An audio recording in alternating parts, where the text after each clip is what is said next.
నమస్తే welcome to Vihari news.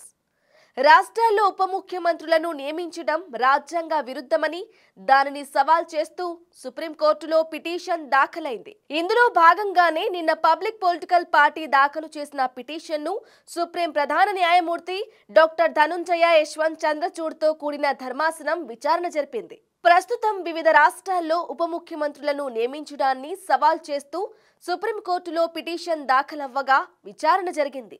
ఈ విచారణలో సుప్రీంకోర్టు కీలక నిర్ణయాన్ని ప్రకటించింది. రాష్ట్రంలో ఉప ముఖ్యమంత్రిని నియమించే విధానాన్ని అవలంబించడం రాజ్యాంగంలోని ఆర్టికల్ 14 ఉల్లంఘన కాదని కోర్టు పేర్కొంది.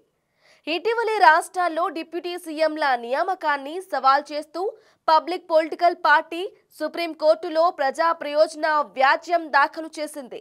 రాష్ట్రాలు తప్పుడు ఉదాహరణగా నిలుస్తున్నాయని పిటిషనర్ ఆరోపించగా ఈ పిటిషన్ను భారత ప్రధాన న్యాయమూర్తి జస్టిస్ డివై చంద్రచూడ్ నేతృత్వంలోని ధర్మాసనం విచారణ జరిపింది.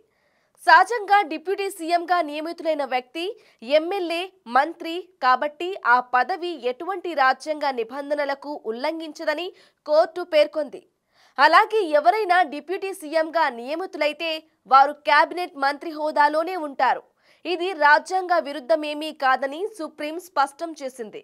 అలాగే ఒక పార్టీ లేదా సంకీర్ణ ప్రభుత్వంలోని సీనియర్ నాయకులకు ఎక్కువ ప్రాధాన్యం ఇవ్వడానికి చాలా రాష్ట్రాలు ఉప ముఖ్యమంత్రులను నియమించే పద్ధతిని అవలంబిస్తున్నాయి.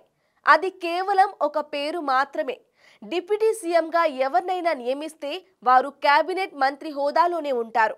సంబంధిత రాష్ట్ర ప్రభుత్వానికి మాత్రం ఉప ముఖ్యమంత్రి అత్యంత ముఖ్యమైన మంత్రిగా ఉంటారు. ఇది రాజ్యాంగ ఉల్లంఘన కిందకు రాదు. ముఖ్యమంత్రికి సహాయ సహకారాలు అందించేందుకు, ఇతర నాయకులకు తగిన ప్రాధాన్యం కల్పించేందుకు చాలా రాష్ట్రాలు డిప్యూటీ సీఎంలను నియమిస్తున్నాయి.